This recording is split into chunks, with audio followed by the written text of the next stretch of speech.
Hello, hey guys! Magandang hapon sa inyong lahat.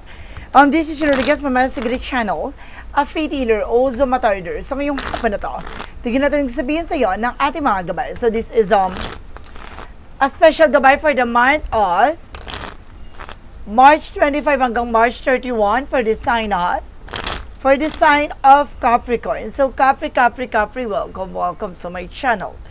Ano kayang messages, advices, and spirit guides ang ating masasaga for today's video? Kanino kayang energy or kaganapan sa buhay ng mga Capricorn ang ating mahagilap? So guys, this reading is a journey lamang nila at makaka-resonate. Kunin lamang po makaka-relate sa inyo. And comment down below kung kaninong energy ang ating nasagap. And of course, don't forget to like and subscribe my channel and hit notification bell for more videos update. Kasi maraming salamat po sa mga walang sawang pagsuporta sa aking channel, lalong-lalo na ang hindi nag-i-skip ng ads na way pagpalain kayo ng Diyos at may kapalisiksik liglig na guumapaw na biyayang manang balik sa inyo. So let's see guys, what is the messages advice sa ng ating angel spirit for the sign of Capricorn. So let's see and watch this.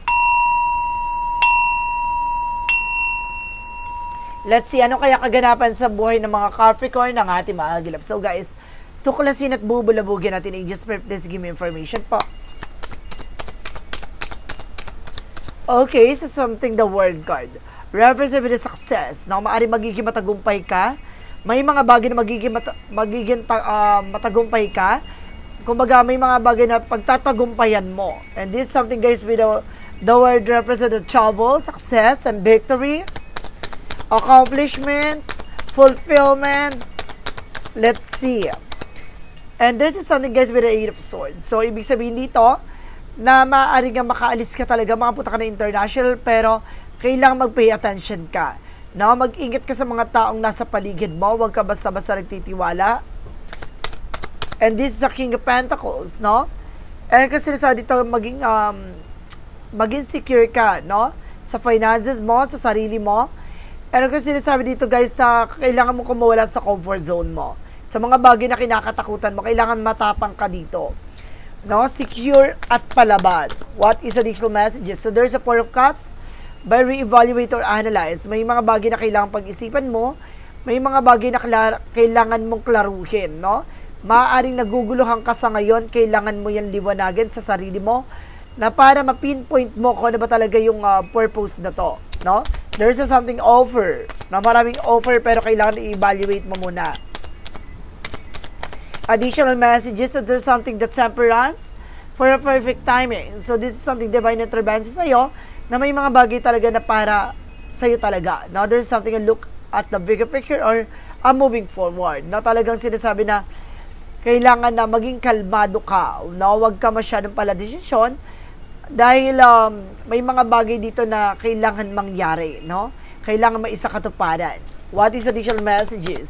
And there's a Death card with the ending and a new beginning, no? May mga bagay na tatapusin, may mga bagay na magsisimula na, no? A transformation for you, no? This is something, the Death card from the ending, no? First ending and a new beginning. And of course, there's the word child.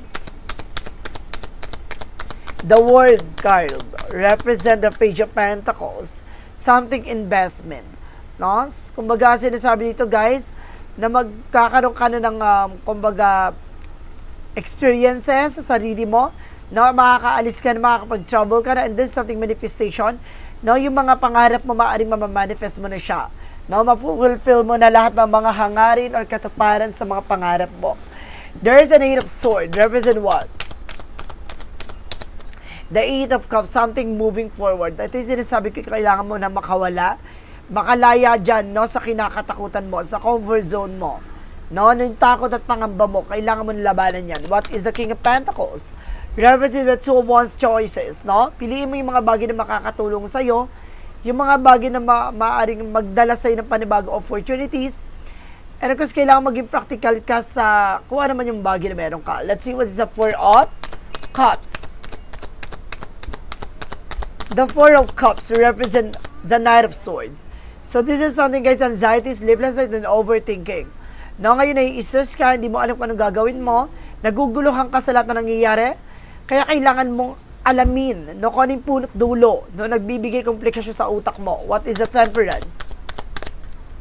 Reference with the Nine of Cups with a wish fulfillment. So may mga bagay talaga matutupad talaga dito. May mga bagay na may isa sa katuparan talaga. No, kung ano man yung pangarap at hangarin mo maaring matupad talaga. Let's see what is the Death card. The Death card represents the Five of Cups, something disappointment and regret and something mistakes, no? Maaring natapos na yung mga anumang pagkakamali na nagawa mo. Ano man yung mga bagay na nasayang mo, maaaring nawakasan, no, ang iyong panghihinayang. Dahil magkakaroon ka na panibagong pag-asa, no, at bagong simula. What is the word card? The Page of Pentacles.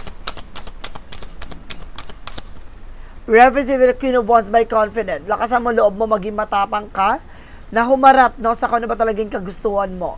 Ano ba talaga yung pangarap mo? What is the Eight of Swords? The Eight of Cups. Parang ano to parang takot ka sa takot kang mawalay, no, sa family mo, no, may homesick ako nakikita. And there's the Sun card, represent something, a positive outcome. Magiging maganda ng kalalabasan dito dahil papalayain mo na yung sarili mo sa negatibo at takot na nagiging balakid para maabot yung mga pangarap mo. What is King of Pentacles? The Two of Wands. Kasi introvert ka dito, guys, no? Magiging extrovert ka na this time. And this is something, guys, with the Ace of Cups, something in love over. No, may bagong pag-ibig dito na kailangan mong piliin, no? Kung sino talaga yung taong para sa'yo. No, kung may asawa ka na, magstay ka dyan, kumalma ka, ikalma mo yan. No, iwasan mong humarot, no? Piliin mo yung mga bagay na alam mong pakinabang, alam mong na kumaga hindi ka babalikan ng karma. And this is something the Four of Cups, because the Knight of Swords represent what? Represent with an Ace of Wands, something a new project and new plans. So dito papasok mga bagong proyekto, bagong plano na magdadal sa iyo na para pag-isipan mo, no, para klaruhin mo yun talagang ano pa talagang kagustuhan mo or purpose mo sa buhay. No, kailangan pag-isipang mabuti. Gulong-gulo ka na para alam mo para yung hindi mo alam kung paano ka magsisimula. Hindi mo alam kung paano mo sisimulan yung bawat eksena. Na kung ngayon nangangapa ka, kailangan mong matutong pakawalan yung mga negativities sa sarili mo. What is the Temperance? Because the Knight of Cups represent with the King of Cups. There is a devoted supportive person, no? May taong sumusuport at gumagabay sa'yo dito. At sinasabi dito, ginagabayan ka ng ating angel spirit na you need to pay attention. No? Kung gusto mo matupad yung mga pangarap mo, kailangan mong maging kalmado at tawag dito, tumutok, no, sa kano talaga yung purpose mo. What is the Death card? Because the Five of Cups represent the Star card. Magkakaroon ka talaga ng healing dito and recovery, guys, no? Makaka-recover ka na at magkakaroon ka na ng kagalingan sa lahat ng mga bagay na iyong nararamdaman. Matatapos na talaga dito yung parang yung mga pinagdaanan mo. Na matatapos na talaga yung mga disappointment mo sa sarili mo. What is additional messages? Now about sa outcome. And there's the full card for a leap of faith. No, dahil sa pananampalataya at tiwala mo, magkakaroon ka na ng bagong simula dito. No? At maaring tumadaan ka sa tamang proseso. What is additional messages? And there's a Five of Wands, something complications, no? Or either may taong kumakalaban talaga sa'yo dito, or either meron talaga nakikipagkompetensya sa'yo. Na huwag ka nagtitiwala. What is additional messages? And there's something the Nine of Pentacles with a blossoming. Maaring lumakas ng yung finances, no? Maaring ito na yung panahon at pagkakataon para gumanda na ang ikot ng kapalaran sa'yo. Additional messages tayo. About naman tayo sa finances and career.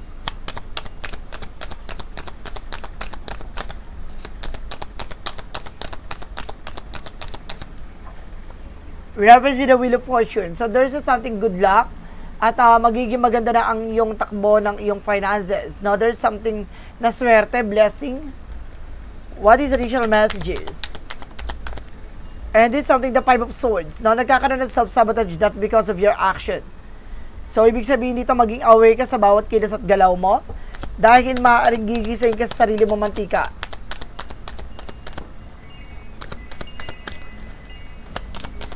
One more card, please. And because this is something, guys, with the 6 of Wands, for victory is yours, maaaring magiging matagumpay ka talaga pagdating sa pagkakaperahan. No, maaaring lalago, lalakas ang iyong resource of income. Dadagdag ka ng salary mo. No, magkakaroon ka ng mga sideline. Na pagdating naman tayo dito sa love life, there's a sour moment and then because there's a proposal. No, maaaring nasira ang iyong relasyon this past few months or this past few years, maaaring ito na yung panahon pagkakataon para mabuo na ulit. No, may taong magtatapat sa iyo ng tunay na pag-ibig at may tao talaga nagpapatunay na love can exist, no? Talagang or love wins, no? Sa likod ng mga pinagdaanan mo talaga pagdating sa buhay pag-ibig, may tao talaga na magpapatunay sa iyo na sa likod ng mga pinagdaanan mo, even your flaws, na talaga mamahalin ka niya maging sino ka man. Ay, pasabog ka dyan. So, let's see. Additional messages. One more card, please. And there's a 10 of Wands. Now, maraming burden, maraming mga obligation, responsibilities pagdating sa love life. Napakawalan mo yan, no? Lalo-lalo na yung mga bigat at mga pasanin. What is additional messages for health? Sa health mo naman, guys, there's a Four of Pentacles. For us saving money, protect your power, protect your energy, and there's the Moon card. No? Ibig sabihin, magiging maganda na ang kalusugan mo dito. Malalaman mo na yung mga bagay na kailangan mo iwasan at kailangan mong pag-ingatan. And there's a 2 of Cups with a partnership. Magiging maganda na rin ang iyong buhay pag-ibig, no? Magiging masaya ka na. What is additional messages for Yin and Yang Oracle card? What is the Yin and Yang Oracle card represent what? There's a transformation, I told you. So, malaking pagbabago talaga na magaganap sa buhay mo. Parang feeling ko makakalaya ka talaga sa bangungot or makakalaya ka na sa sitwasyon na kinagagalawan mo. I see, I told you, there's a freedom. Diba? Freedom, leap, and of course, opportunities. I told you. So, na makakalaya ka na from toxicities. And there's an apology. Now, may iingin na talaga ng tao dito from the past na kailangan mo mag-pay attention. Isang patibong yan, huwag kang maniniwala dyan. What is the synchronicities represent what? For synchronicities represent what?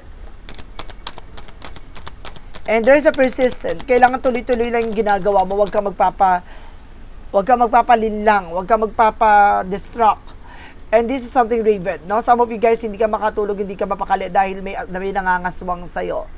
Na may aswang dito. Let's see what is additional messages. And there's something already. Maghanda ka na. Ano? Your life will be changed. What is the magical fairy messages represent what? And there's a business venture. No? Talagang magkakaroon ka ng mga bagong opportunities, no? New business ideas, and your wish is granted. Talaga matutupad talaga yung mga pangarap mo. And your desire is within reach. No? At papabor din sa iyong sitwasyon. Lahat ng mga bagay na kagustuhan mo, maaaring maisakatuparan mo. Basta naniniwala ka sa sarili mo. What is additional messages with the Romance Angels? For the Mystic Love Oracle deck.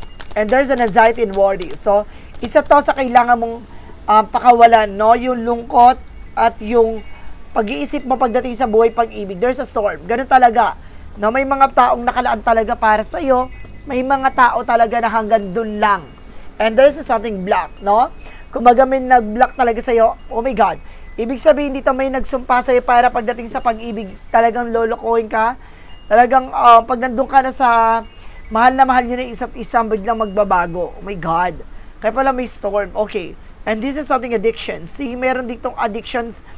Ibig sabihin dito, meron talagang obsessed dun na para masaktan ka. Para pahirapan ka. May malaking inggit sa itong tao na to. Let's see what is the chakra messages. For the chakra messages represent perfections, no?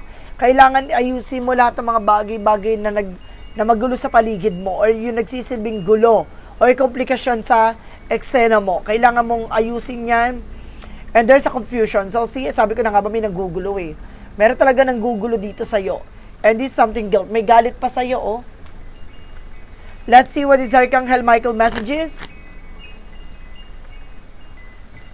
Let's see what is Archangel Michael messages for you. Focus upon divine perfect health. So, kailan mo mag-focus sa health mo. And because this is something lean on God and angel support. Nandito ang ating Panginoon, ginagabay at sinusuportahan ka. And spend more time outdoors. So, kailangan mo talaga ng oras at panahon sa sarili mo. No? Kailangan mo ng unwind for your mental health. What is the romance angels? Worth waiting for. So, kailangan mong hintayin kung sino talaga yung para sa'yo. And this could be the one. Maaring natagpuan mo na. No? Na maaring siya na yan, kailangan mo lang hintayin yung tamang pagkakataon na ibibigay sa'yo ng ating gabay. What is an angel's answer? And ask your angels. Na humingi ka ng gabay sa ating angel spirit at pumili ka ng mga bagong direction. Choose new directions. And within the next few months, sa mga susunod na buwan, kumbaga yung buhay mo, malaking pagbabagong magaganap. What is additional messages with an angel spirit? And the golden children's the inner child and rare gift, no? Kumbaga, you are also gifted. There's something instinct and intuitions, no? Sa madaling salita, paborito ka ng ating Panginoon, no? Lahat ng mga bagay na nangyayari sa iyo, it's a God purpose, no? Talagang kailangan pagdaanan yan. And this is something you're not alone, no? You're feeling isolated or isolations, no? Kasi parang, this is something comfort zone, or ego. Alisin mo yan, guys, no? Your ego. Yung parang drama-dramahan ka, alisin mo yan. What is additional messages? And there's a growth. Magkakaroon ka ng growth and expansion, guys. And this is something regret. No? May mga pagkakamali tayo na hindi na natin mababalik pa. Just accept the fact. No? Na ganun talaga. Learn na lang tayo sa mga lessons na nangyari. What is additional messages? And there's a prophecy. I told you, talaga nakatandaan na talaga na nakalaan talaga para sa itong mga bagay na to. Di ba, premonition? And this is something self-inventory, no? Para palawakin sa sarili mo lahat ng mga bagay na dapat mong malaman. And now, even your emotion, kailangan maging mature ka pagdating sa emosyon. Hindi ka dapat nagpapadala kagad ng galit, puot, no? Yung pagiging padalos-dalos. What is Archangel Raphael messages? Archangel Raphael messages represent easy does it, no? Stop trying so hard to control this situation, no? Ibig sabihin dito, lahat ng mga bagay na to ay maaaring maging natural for you. Ibibigay ito ng ating Panginoon ng kusa. Unfold it naturally. And of course, sa Angel's Messages, there's a book. Ibig sabihin dito, may mga bagay na kailangang matutunan. No? And this is something writing. Ibig sabihin, ikaw ay magpapaganda ng kwento mo. So, ibig sabihin, galingan mo. What is the energy represent what? The energy represent a victory. Oh my God. Victory for your journey. Whoa. And this is something guys with the temple part. At dito mo makikita yung discoveries for the King of God. Wow. What is the Monsology? Represent what? Dito mo daw makikita yung kahulugan talaga na kumbaga, hinahin sa'yo ng ating Panginoon na itong buhay talaga ay para sa'yo. And this is something your hard work is paying off. So see, lahat ng mga paghihirap na to may katumbas yan na mas masaganang pamumuhay. And this is something conclusionary within reach. Tama yung hinala mo, tama yung visions mo. No? Kumbaga, mayroon kang nararamdaman na may possible na mangyari at maganap. What is the Jesus loving God said? Your Heavenly Father know that you have need all of this. So, alam ng ating Panginoon na lahat ng mga bagay na inilalapit mo sa Kanya, alam niya na kailangan mo. No? At ibibigay sa iyan ayon sa kalooban ng Diyos. So, let's see what is the angel's number. Angel's number represent 444 for protection. So, si pinoprotection at pinapangalagahan ka ng ating mga gabay or kailangan mo proteksyonan yung sarili mo. Get ready for the good things you've been hoping for. You were born for a higher calling. Put your energy into going towards your ambition, and the universe will align itself to provide you with the right people, circumstances, and resources to make things happen. So see, kumbaga mangyayari to na kailangan mo maniwala sa iyong mga gabay, sa sarili mo, na kaya mong baguhin, no? Yung ano man yung mga bagay yung mga bagay o pagkakamali na nagawa mo sa nakaraan. Kayang-kaya mo pang bumawi yan. Let's see what is the messages of life. Represent what? A messages of life represent thus Dance to the rhythm of life. Today, I find the joy in my heart. I lighten with my life by releasing what I no longer need. I align myself with who I am and gently acknowledge who I am not. I am grateful for what I possess and I am peace with what I do not. I appreciate and accept my life as it is. I live according to the will of God. In this way, I dance with life and see the magic of love bloom. So see, kumbaga sumabay ka sa indayog ng buhay. Sumabay ka sa indayog ng ating Panginoon na lahat ng mga bagay na to, kailangan mo makinig. No? Sa bawat instrumento na tinutugtog, sa bawat mga karanasan na yung mga nararanasan, no, tandaan mo, yung bagay na yan ay isang hakbangin tungo sa magandang kinabukasan. So guys, this is a special gabay for the month of March 25 hanggang March 31 for the sign of. For the sign of Capricorn. So Capri, maraming salamat for this wonderful reading. So once again, this reading is a general reading lamang, hindi lahat makaka-resonate.